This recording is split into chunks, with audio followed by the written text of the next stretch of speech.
mahalnya kalimat ini tidak ada tandingannya. Allah ciptakan surga karena kalimat la ilaha illallah. Allah ciptakan neraka juga karena kalimat la ilaha illallah. Makanya ucapan ini disebut afdhalul dzikri, sebaik-baik zikir. La ilaha illallah Mustafa sallallahu alaihi wasallam.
Assalamualaikum warahmatullahi wabarakatuh. Waalaikumsalam warahmatullahi wabarakatuh.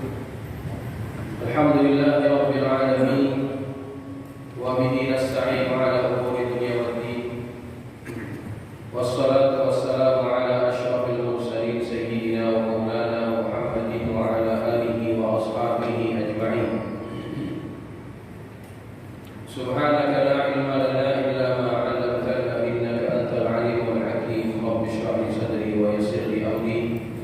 واحلل عقدة من لساني يفقهوا قولي أما بعد فإن أصدق الحديث كتاب الله تعالى وخير هدي هدي محمد صلى الله عليه وسلم وشر الأمور محدثاتها وكل محدثة بدعة وكل بدعة ضلالة وكل ضلالة في النار. Hadirin jamaah yang dirahmati Allah sekalian, alhamdulillah kita panjatkan syukur kehadirat Allah Subhanahu wa taala atas segala nikmat dan karunia yang masih Allah kurniakan kepada kita sekalian. Allah berikan kita taufik untuk dapat hadir melaksanakan salat maghrib berjamaah, dan selanjutnya Allah kurniakan kita taufik juga untuk hadir duduk di majelis ilmu sambil kita menunggu datangnya waktu salat Isya. Orang yang menunggu antara salat dengan salat sesungguhnya dia dalam keadaan ibadah kepada Allah selama dia belum berhadap. Dan kelebihan orang yang tetap di tempat salatnya sambil menunggu datangnya salat berikutnya, orang tersebut berada dalam doa malaikat juga, yaitu dengan doa malaikat yang berbunyi Allahumma ighfir lahu, Allahumma arhamhu. Ya Allah, ampunilah dia, ya Allah rahmatilah dia. Jadi walaupun kita duduk tidak pegang apa-apa, tidak tulis apa-apa, menunggu datangnya Isya saja, itu sudah mengakibatkan Allah ampuni dosa kita. Apalagi kalau diisi dengan taklim, diisi dengan majelis ilmu yang semuanya itu punya kelebihan yang juga luar biasa. Maka mudah-mudahan datangnya kita tempat ini Allah angkat derajat kita. Amin. Allah kurniakan kita ilmu yang bermanfaat. Amin. Allahumma amin. Hadirin jamaah sekalian yang dirahmati Allah, kita akan meneruskan takrib kitab Tazkiratus Sami' wal Mutakallim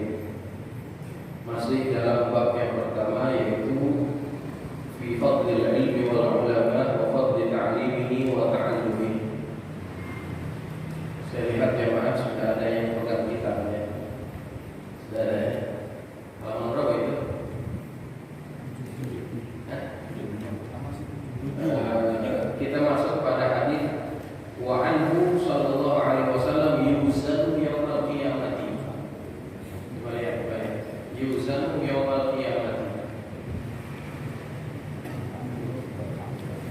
Bagi Allah, tapi sudah ada beberapa halaman. Iya atau beberapa halaman barangkali. Yuzanu yaumal qiyamah. Iya.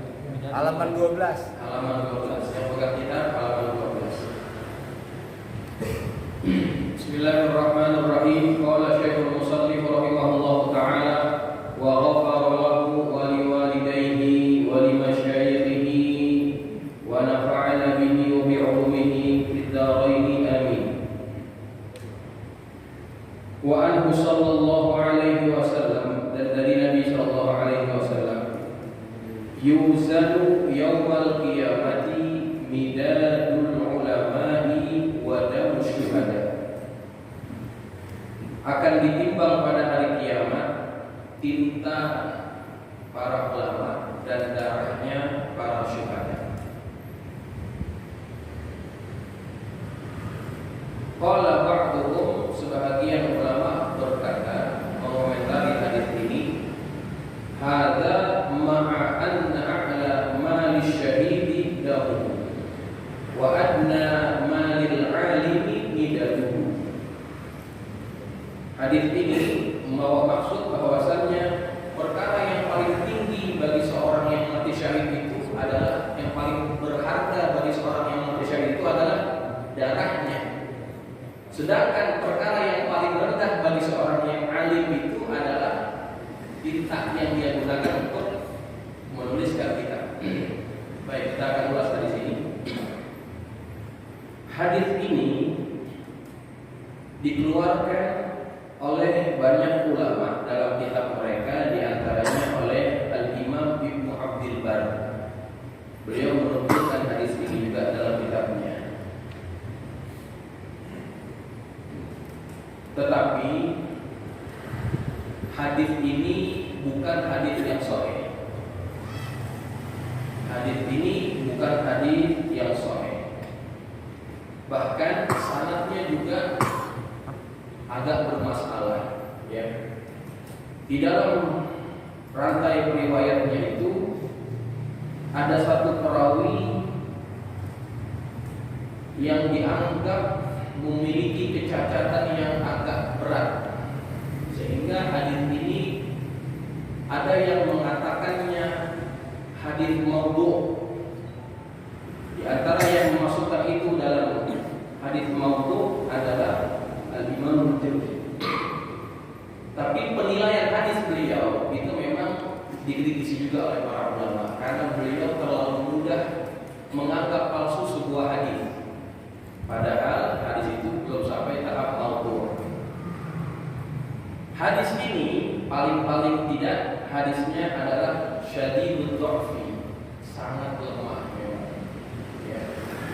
Bahkan Al-Imam Al-Hafidh Az-Zahabi, beliau mengomentari hadis ini di dalam kitabnya Mizan Al-Iqtidal, matnuhu maudhu', matan hadisnya itu maudhu', palsu, tapi sanadnya marfu', nyambung kepada Rasulullah SAW.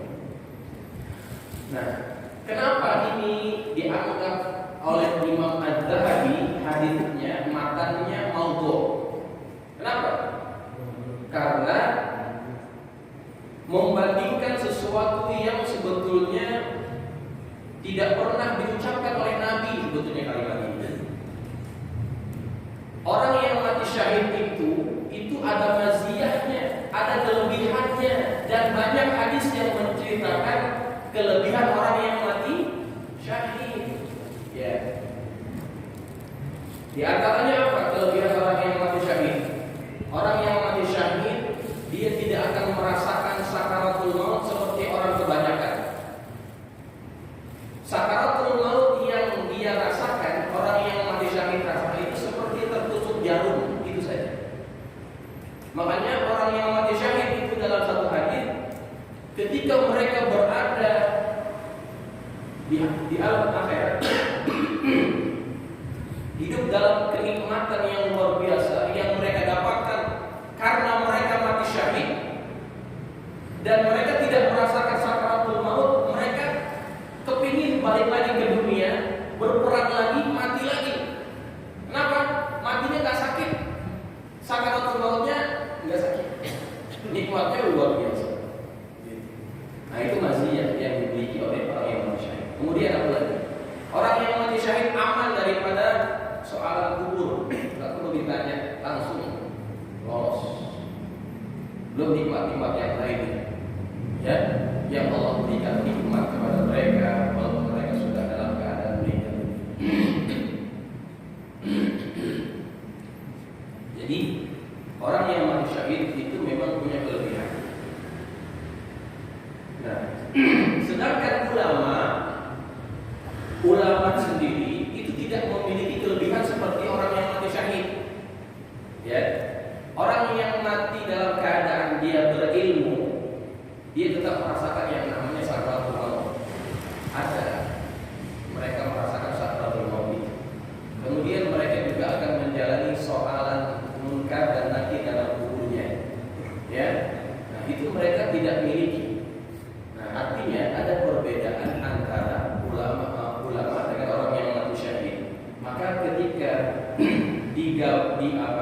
dibandingkan bahwa nanti pada hari kiamat akan ditimbang darahnya orang yang mati syahid dengan tintanya orang yang alim, itu perumpamaan yang sebetulnya tidak pernah diucapkan Nabi. Makanya Imam Az-Zahabi mengatakan matnuhu mawdu', matanya palsu.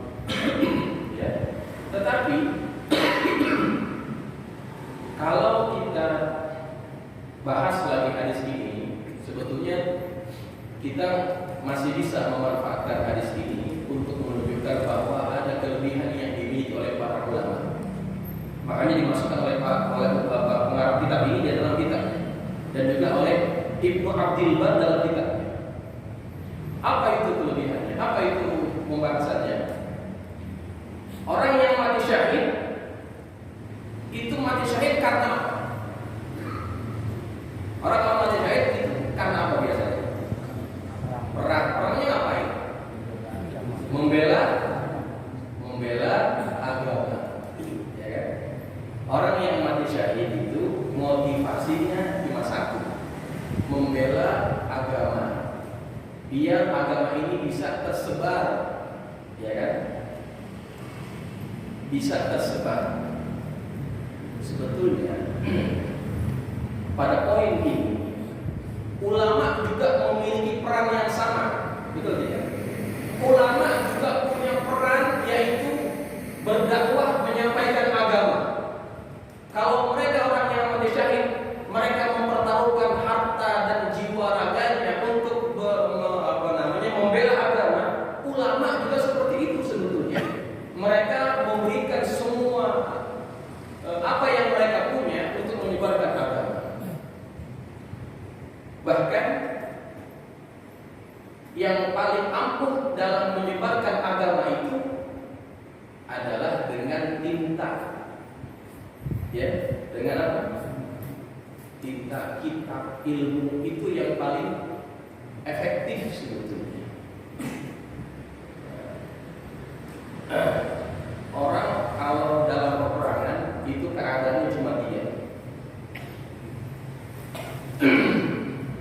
Ketika orang mendakwahkan Islam itu keadaannya cuma tiga. Kalau seandainya yang didakwahkan itu mereka menerima ajakan ke dalam ajaran Islam, menerimanya, maka tidak perlu ada perang. Ya. Seperti di mana contohnya? Seperti waktu Fathu Makkah, pembebasan kota Makkah. Orang Makkah waktu itu menerima Islam, maka tidak perlu ada perang. Ya, bahkan kata Nabi, idhabu wa antumut tulaqa, pulanglah kalian semuanya bebas. Dan berbondong-bondong orang Makkah dan juga di sekitar Makkah masuk Islam. Keadaan yang kedua, ketika dakwah disampaikan, kemudian mereka tidak mau menerima, tapi mereka tunduk kepada pemerintahan umat Islam, maka tidak perlu terjadi perang, ya kan? Tetapi mereka wajib bayar apa kepada pemerintah Islam? Bayar yang namanya jizyah. Ya, misalkan umat Islam membuka satu kota, kemudian kerajaan di tempat itu mereka tidak mau perang, mereka mengalah, tapi mereka mau tetap memeluk agama mereka yang mereka yakini. Islam tidak memaksa itu, tetapi mereka harus membayar apa? Membayar jizyah sebagai jaminan bahwa mereka akan dijamin keselamatannya. Sebetulnya sama, kalau umat Islam itu diminta bayar zakat, orang yang bukan Islam bayar jizyah. Nah, terjadi perang kalau seandainya yang didakwahkan itu tidak menerima bahkan memeranginya, barulah ketika itu terjadi yang namanya perang. Nah, itulah menjadi sebab kenapa terjadi perang. Ketika dakwah Islam tidak diterima bahkan malahan diperangi. Ya. Apa contohnya? Contohnya ketika Nabi kirimkan surat ajakan untuk masuk Islam kepada satu raja, yang raja ini menjadi raja Persia. Ya, namanya raja Persia itu dipanggil Kisra. Ketika diberikan surat oleh Rasulullah, suratnya itu dikoyakkan, dirobek, ya, dikoyakkan sama dia. Bahkan utusannya Rasulullah itu dibunuh. Nah, nanti kemudian kerajaan ini juga akan ditaklukkan oleh umat Islam pada akhirnya. Pada zaman pemerintahan Sayyidina Umar kalah, begitu. Nah, maka itulah kenapa sebetulnya ada persamaan antara orang yang mati syahid dengan ulama. Apa persamaannya? Dua-duanya sama menyebarkan dakwah. Tetapi yang lebih hebat sebetulnya adalah para ulama. Kenapa? Karena itu lebih efektif dalam menyebarkan yang namanya dakwah Islam. Bahkan orang yang berjihad itu juga perlu kepada ilmu. Maknanya ilmu lebih tinggi daripada orang yang mati syahid. Jadi hadis ini tidak begitu saja kita tolak.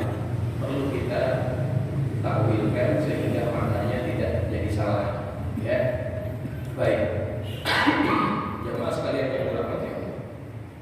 Kalau kita bandingkan kehidupan orang yang mati syahid dengan ulama yang menulis kitab, lebih mulia mana sebetulnya?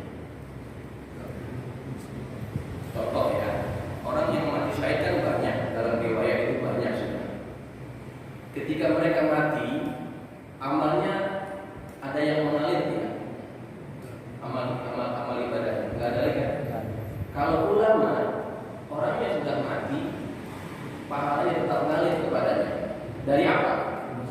Dari tulisannya, dari kitab yang dia karang. Ya, makanya beda antara orang yang mati syahid dengan ulama yang menulis kitab. Al-Imam Nawawi waktu meninggal usianya cuma 40 tahun, 45 tahun usianya. Tetapi sampai saat ini orang masih pelajari kitabnya, masih cetak kitabnya. Kira-kira pahalanya banyak kan mana dari orang yang mati syahid? Banyak Imam Nawawi. Kenapa? Berapa banyak orang yang memanfaatkan kitab itu? Nabi pernah katakan kepada Sayyidina Ali, engkau memberikan hidayah, orang mendapat hidayah dengan sebab engkau. Ya, maka itu lebih baik daripada satu ekor unta yang berwarna merah. Kalau orang jadi benar gara-gara kita, artinya sebab hidayahnya gara-gara kita, maka engkau mendapatkan ganjaran yang lebih baik daripada unta yang warna merah.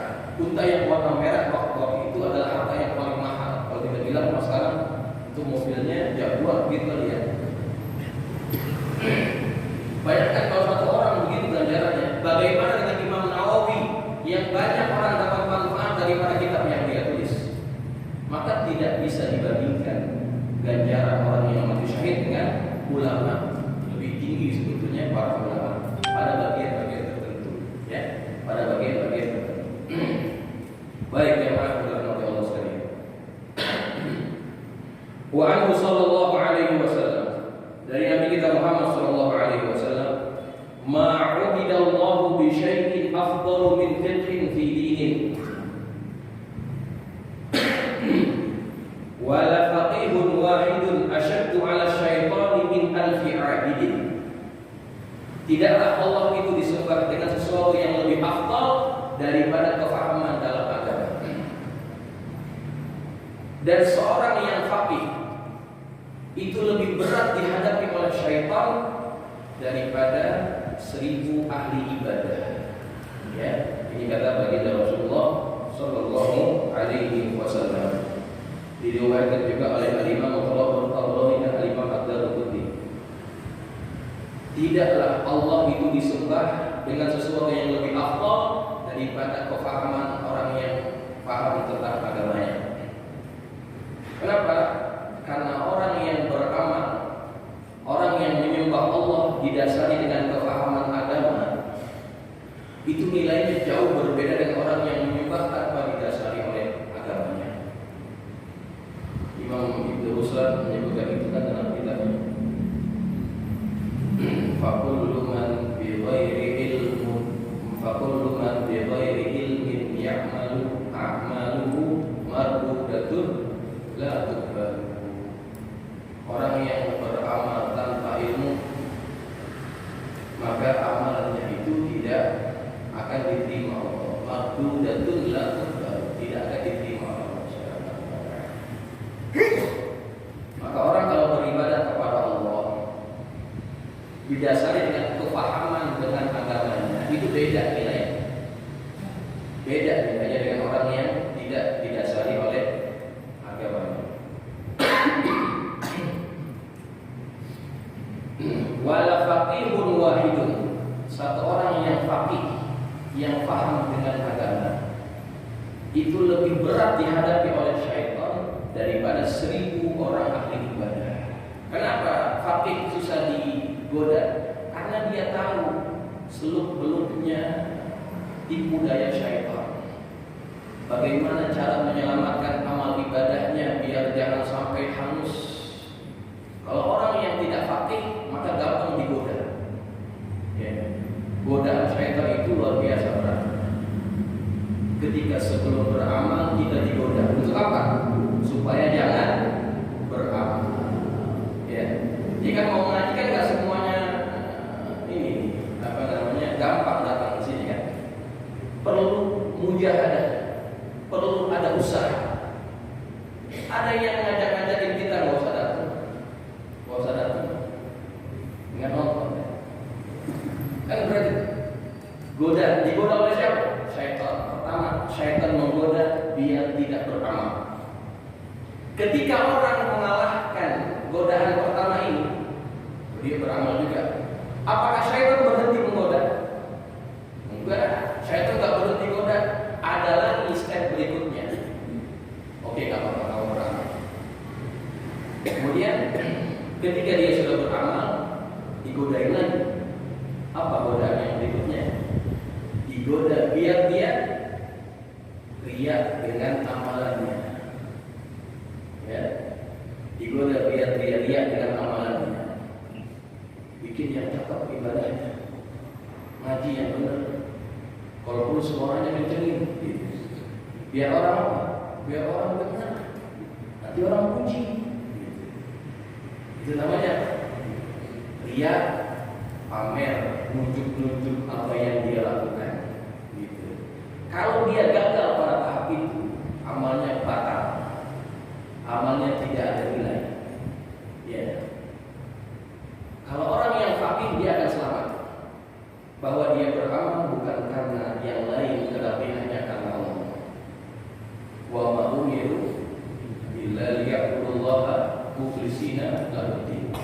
Oke, kalau misalkan pada tahap itu dia selamat, dia nggak mau nunjuk amalannya kepada orang, yang dia tuju hanya kepada Allah. Selamat pada bagian dia. Kemudian apakah syaitan berhenti menggodanya?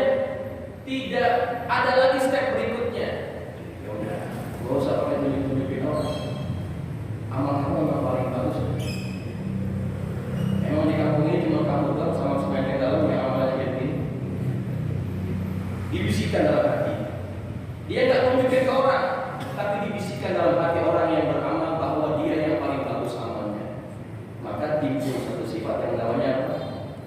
ujub, ya, membanggakan diri sendiri, ya, membanggakan amalnya, merasa takjub dengan apa yang dia buat. Oh, di sini mereka punya gak ada yang lain, cuma gua.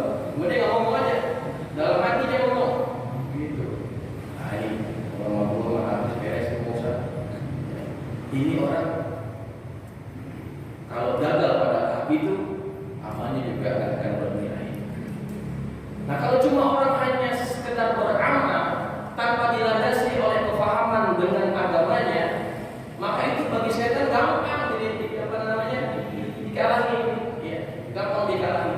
Tapi kalau orang beramal dia didasari oleh kefahaman, maka susah bagi setan untuk mengalahkan orang yang seperti itu. Ya, makanya kata Nabi, wala faqihun wahidun asyaddu 'ala syaitan min alfi 'abidin. Suatu orang faqih itu lebih berat dihadapi oleh syaitan dibandingkan 1000 orang yang ahli ibadah. Ahli ibadah gampang ditipunya, gitu ya. Dikit, bahkan gampang lah ditipunya orang-orang yang ahli ibadah saja. Tapi kalau faqih tidak. Baik ya mas kalian yang berhormat, seterusnya. Wa anhu sallallahu alaihi wasallam, dari Nabi sallallahu alaihi wasallam, yahmilu hadzal ilma min kulli khalafin 'uduluhu yadfuna 'anhu tahrifal ghalina wa ittihalal mubtilina wa ta'wilal jahilin. Agama ini dibawa pada setiap generasi oleh orang-orang yang adil. Yang adil di sini bukan bermakna adil yang kita paham ya. Adil di sini adalah orang yang betul-betul lurus, tidak suka buat dosa besar. Ya, adil. Adil di sini definisi yang lebih tepat digunakan oleh para ulama hadis. Ya. Orang yang lurus, tidak melencong, yang berjalan di atas jalan yang betul, itu namanya adil. Agama ini kata Nabi dibawa dalam setiap generasi oleh orang-orang yang adil, orang-orang yang betul-betul berjuang, yang lurus. Yanfuna anhu tahrifal ghalin, yang mereka menafikan, yang mereka menyingkirkan daripada agama ini, daripada ilmu ini, tahrifal ghalin, penyelewengan orang yang melampau. Wa intihal mubtilin, dan juga nafsiran apa namanya ini,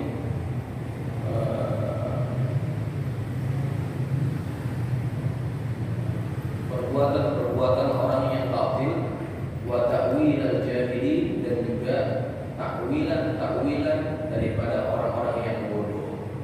Takwilan daripada orang-orang yang bodoh, orang yang tidak memahami agama, menafsirkan agama dengan keinginan hawa nafsunya. Maka Allah akan jaga agama ini daripada golongan-golongan yang seperti ini. Ya. Kenapa Allah jaga? Karena agama ini punya Allah. Maka Allah pasti akan jaga itu. Ya, tidak mungkin Allah akan jaga agama ini akan dibinasakan dengan perkara orang-orang yang tadi disebutkan. Pada tahun 90-an, 2000-an itu ya, itu kita kenal dengan ada satu kumpulan, satu kelompok yang menamakan diri mereka Jaringan Islam Liberal. Jaringan Islam Liberal. Ketika muncul golongan ini, itu cukup menghebohkan. Kenapa menghebohkan? Karena mereka menawarkan satu tafsiran baru terhadap agama. Ya, makanya ini dimasukkan dalam kategori takwil al-jahili, takwil orang-orang yang jahil. Mereka menafsirkan agama tidak didasari dengan kaidah yang dipahami oleh para ulama dari zaman bersamaan. Semaunya saja. Mereka menganggap bahwa nikah beda agama itu boleh, halal. Banyak lagi perkara-perkara yang diijma'kan oleh para ulama, kemudian mereka menghalalkan. Ada yang menganggap bahwa LGBT itu, kata mereka, itu bukan kesalahan. Itu bukan kesalahan, dan tidak ada satu ayat pun yang mengecam tentang perbuatan LGBT kata mereka. Gak ada itu ayatnya. Mereka menakwilkan sesuatu tidak didasari dengan pengetahuan agama. Ya. Maka yang seperti ini tidak akan bertahan lama. Dengan sendirinya akan hilang. Orang sekarang sudah tidak kenal lagi yang namanya jaringan Islam liberal. Kemana itu golongan? Udah gak laku. Kenapa gak laku? Karena udah gak ada duitnya. Dulu yang masih duit siapa? Asia Foundation. Dia yang masih duit. Nih, bikin kajian, bikin buku, bikin ini supaya orang keliru dengan agamanya. Tapi gak laku. Kenapa gak laku? Karena masih ada ulama-ulama yang tetap menjaga kemurnian agama ini. Begitu. Banyak juga pentolan-pentolan jaringan Islam liberal yang akhirnya malah berbalik kepada sumber yang dulu mereka pegang. Ya, udah belajar, mulai baca lagi kitabnya Imam Ghazali. Ada yang gitu. Ya, dibaca lagi kitabnya Imam Ghazali. Udah gak laku. Ya gimana? Karena memang agama ini dijaga oleh Allah Subhanahu wa Ta'ala.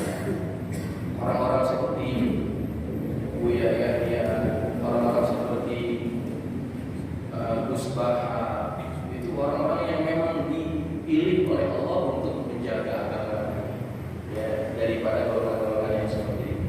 Ya. Baik ya Pak sekalian yang dirahmati Allah. Terus. Wa fi haditsin, dalam satu hadis Nabi bersabda, yashfa'u yawmal qiyamati thalathatun. Pada hari kiamat ada 3 golongan yang dapat memberikan syafaat. Al-anbiya, pertama para nabi. Tsummal ulama, kemudian para ulama. Tsummas syuhada, kemudian para syuhada.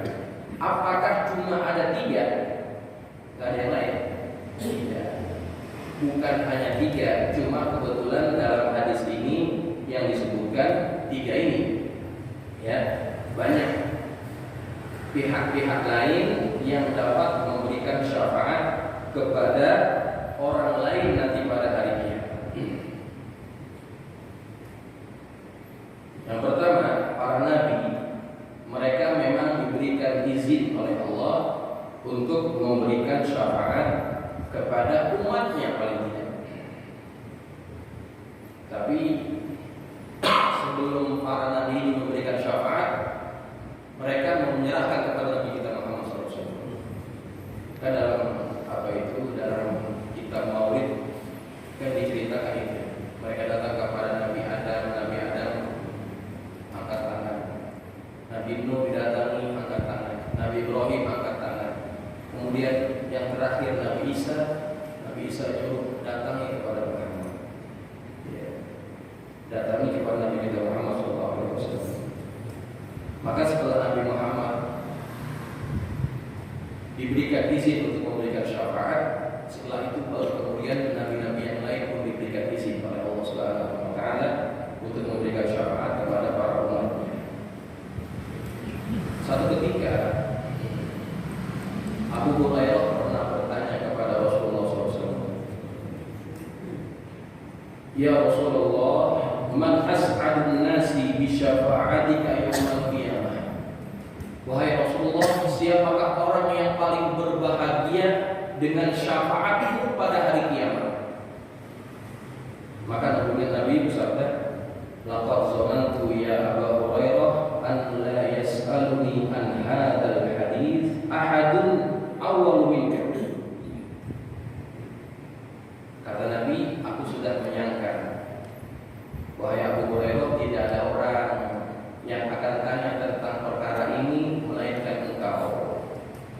Lima ra'aitu min hifzika 'ala hadits, karena aku melihat kegigihanmu, kesungguhanmu terhadap hadis. Yang lain enggak nanya, cuma Abu Hurairah yang nanya pertanyaan ini. Apa pertanyaan dia?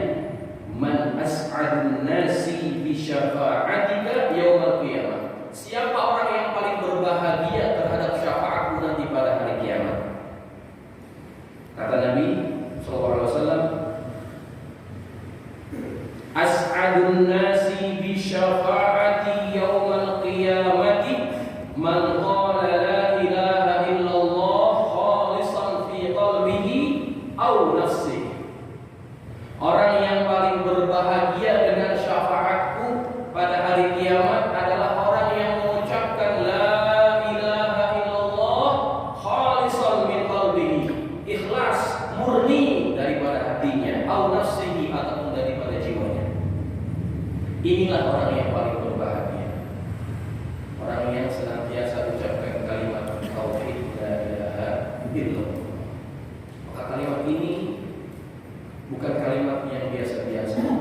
Kalimat la ilaha illallah, kalimat mahal.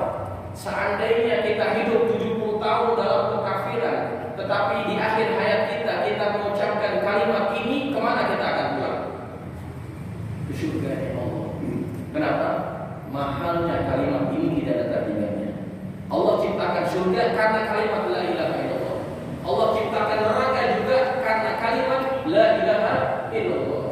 Makanya ucapan ini disebut afdhalul dzikri, sebaik-baik zikir. Berat ini timbangannya nanti pada hari kiamat. Gitu.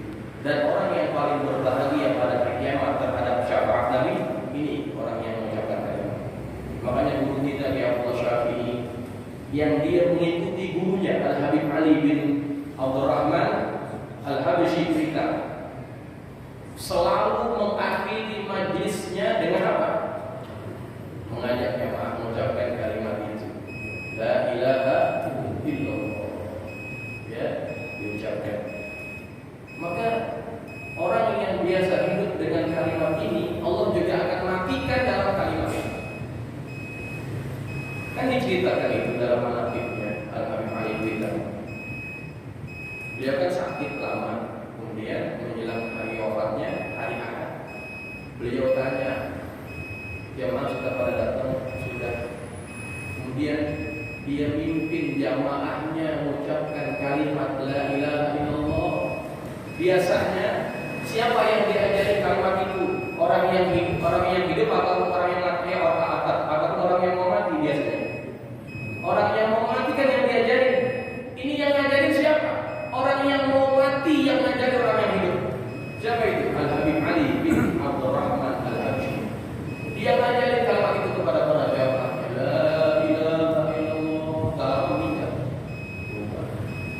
Barang siapa yang hidup dengan kalimat itu, dia akan mati dalam kalimat tersebut. Begitu juga dengan yang baru meninggal guru kita, Abdul Rashid Abdullah Syafi'i. Dia pun ikut ayah andanya, ikut guru-gurunya, menutup taklimnya dengan kalimat itu. Kalau keluar taklim ini, maaf ya kita agak panjang dikit ya, bisa kan? Panjang dikit. Setiap kali dia keluar itu kadang-kadang banyak itu tukang minta-minta komis. Sebelum dikasih duit, beliau akan ajarkan mereka untuk ucapkan kalimat la ilaha illallah. Di mana-mana majlis pasti beliau yang pimpin talqin zikir dan kalimat tauhid. Ketika beliau wafat pukul 5 beliau itu diceritakan sudah agak kurang tenang, bangun lagi nggak tenang. Kemudian ditawarkan minum, beliau minum. Dekat jam 5.30 sore, ketika jamaah lagi pada tertib ya, melalui Zoom waktu itu. Ini putra beliau Haji Alwi Salawi, beliau mengajarkan kalimat yang biasa diucapkan, la ilaha illallah, diajarkan. Kelihatan bibirnya dari balik masker oksigen. Dia kan pakai oksigen waktu sakit. Kelihatan bibirnya bergerak, tangannya nunjuk seperti waktu beliau hidup ngajarin jamaah. Ini kemudian setelah itu beliau lihat ke kanan, lihat kiri, kemudian habis. Begitu cepat dan begitu mudah. Diakhiri hidupnya dengan kalimat itu, la ilaha illallah. Jadi kalimat ini masya Allah luar biasa, ya luar biasa. Makanya kata Nabi, as'adun nasi yawmal qiyamati bi syafa'ati yawmal qiyamati man qala la ilaha illallah khalisan min qalbihi aw nafsihi. Orang yang mengucapkan kalimat la ilaha